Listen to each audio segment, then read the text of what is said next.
房市大小事，建商延遲交屋正在大量出現。我先說結論，台南啊，台南有點扯因為太扯了延期交屋的件數好多哦。我等一下讓你看那個比例，台南真的有狀況。然後還有建商跑路，預售現在真的是怪怪的。你那個上市櫃大品牌的應該是沒什麼問題，它就是能交屋。那個品質是一回事你喜不喜歡是一回事，但是它能順利交屋。但是中小型建商真的是怪怪的嗨，我是買房阿元，訂閱買房阿元。我先祝你老了有房也有錢。我上一支影片跟你聊了以房養老，子女可以拒絕嗎？如果你還沒看過的話，可以看一下。那今天我來跟你討論交屋延期的數量越來越多了這次來聊一個新聞，標題我念一下。打房政策與土方心智影響，台南預售屋建商失聯，交屋遲，糾紛增。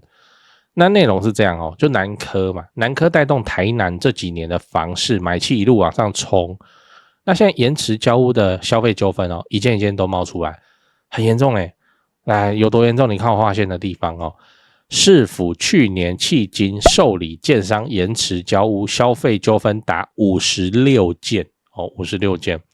安南區華夏建商失聯，恐變爛尾樓。我先講一下延遲交56件，不是說有56個案子都出現延遲，而是這是有56個購屋者提出申訴。那你說這個數字怎麼樣來，你看這張圖，你看我框起來的地方，2026 Q1 全台延遲交屋糾紛也才61件，然後光一個台南出現56件這發生什麼事情然後安南區的華夏建商就失聯疑似跑路，有沒有？我就跟你說，你現在買預售就這很難聽那你只能買大建商的案子，幾乎是這樣了。然後中小型建商賭博的，還會爛尾，還會跑路，還會幹嘛？大建商就是有其他籌資的管道，他不是說只靠那個建商老板自己在那邊想盡辦法，自己在那邊地下錢莊。大建商籌資管道很多元賣股票發債券都行。所以他們隨便都能撐過房市寒冬。那現在的當然這負面就是造成所謂大者恆大嘛而且只有大建商有那個財力可以去列最漂亮的土地，比方說大陸的三角窗嘎得，他才有辦法買中小型建商沒有辦法吃那種等級的土地。所以接下來就大者恆大。然後現在的台南市議員呼籲市府設置專責平台協助處理爭議，很誇張的嚴重到要弄一個專職的處理窗口。再來，你要知道建商跑了該怎麼辦我們來聊一下台南安南區的這個華夏預售案，因為新聞已經報了嘛，我就直接講標題我念一下：三星龍跳票，安南區建案變爛尾樓。你看名字取得那麼好，三星龍看起來財富滿滿，有沒有跳票好，然後這個案子比較特殊它總共有44戶，其中的27戶已經完成過戶，但是還沒有玩到交屋，所以買方還沒拿到鑰匙，而且水電都還沒弄好。然後你看我劃線的地方這個建案有同業連帶擔保、履約擔保機制，賣方沒完成建案或交屋，買方可依約定向擔保公司主張相關權利。所以這個建案有擔保人那買方可以叫擔保人負責，所以未來可能不會爛尾但是有同業連帶擔保的預售案是比較少見的，大部分都是價金信託或價金返還保證嘛，那最多把你的錢還你這樣，然後你会賠掉等待的機會成本，比方說你預期3年後交屋然後到時候小朋友念書學區什麼的，然後他就爆了，他就跑了或之類的，好，你錢拿了回來，可是你這個空白了3年，你知道錢拿回來運氣已經很好咯，那你現在要去市場中找，那就是現在的房價機會成本在這邊麻煩了最後你要知道延遲交屋其實很可怕。我剛才在念新聞的時候，延遲交屋這句話好像就像輕描淡寫就講過去了，好像沒什麼事。你今天是屋主怎麼辦？我跟你講，天都要塌下來了。要住哪裡？今天是租屋新婚小孩要出生，小孩要學區，這個沒有辦法等，你知道？火燒屁股我在等什麼？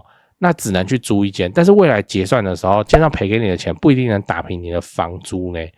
就是說，要是你因為這件事情額外需要租屋3年，你覺得他賠你錢會連你這3年的房租一起給嗎？如果給，你再跟他凹管理費應該沒有那麼佛的建商。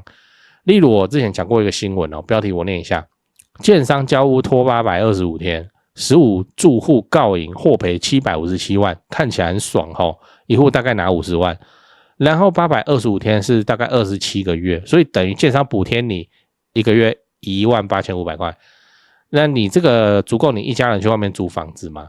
然後你看我劃線的地方，建商主張受影響達181天，就是有181天延誤，不能算我的哦，是台風啦，是淹水啦，是地震啦，是缺工啦，各種原因啊，不是我不做嘛，是真的沒辦法嘛哦，所以現在買預售真的是買大建商，不然就是風險哦。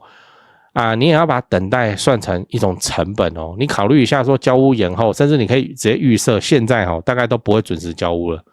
現在大概都是延遲交屋了。那你的生活會不會受到很大的影響？如果你覺得風險，你就不要去看嘛。那你就去買已經好的新成屋嘛，或是中古屋嘛，就是這樣。講完啦，我整理一下，今天我跟你講了預售屋延遲交屋的問題。我先跟你討論了台南的延期交屋數量，並且討論了延期交屋真正可怕的地方。結論是，所以買預售以前，不只要評估價格能不能負擔哦，也要問自己，就是說晚2年交屋扛不扛得住。最後，我想問你，如果你的預售就確定要延遲交屋了，你會怎麼辦 ？A. 立刻翻契約看補償的辦法是什麼 ？B. 我不趕時間，反正房子總會蓋好。C. 馬上去市政府陳情抗議。在講八卦之前來點乾貨，很多朋友會問我說：“阿元，你房地產做這麼久，有沒有口袋名單啊？”這不就來了嗎？掃一下這個 QR code， 我有的牌都在這裡了。進去先點影片看我介紹，讓你心裡有個底哦，然後就可以直接加他們的 LINE 了。買賣房子，台北找銷店，高雄找林店、美術之星，這2位都是我的大前輩，我有問題也是直接問他們，你就直接敲就對了。如果你雙北要裝潢漢意室內裝修嘛，很多觀眾朋友合作以後都覺得很滿意。那如果遇到了法律上的問題，有頂尖律師可以幫助你。好啦，我有的資源都給你了，你有需要你就大方用，不用客氣。最後我要請你支持我，加入我的頻道會員，每個月250塊錢，直接抄我做好的重大建設功課。高雄自產老會員都跟超過1年了，沒料的話大家早就跑了。最後也不要忘了幫我按下訂閱按鈕。YouTube 的後台跟我說有 74% 的觀眾還沒訂閱，這樣都能超過5萬人支持。如果你還沒訂閱，麻煩先按一下買房阿元 logo 旁邊那個可愛的按鈕，對，點下去就对了。這樣我離10萬訂閱又更近一點，拍片的動力也會暴增。按好了嗎？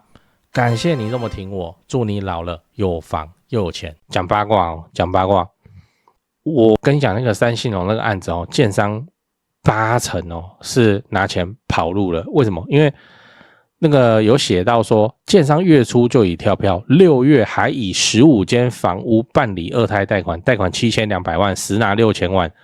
那哪家貸款呢？這麼凶，貸7200拿6000，還是還7200再加利息。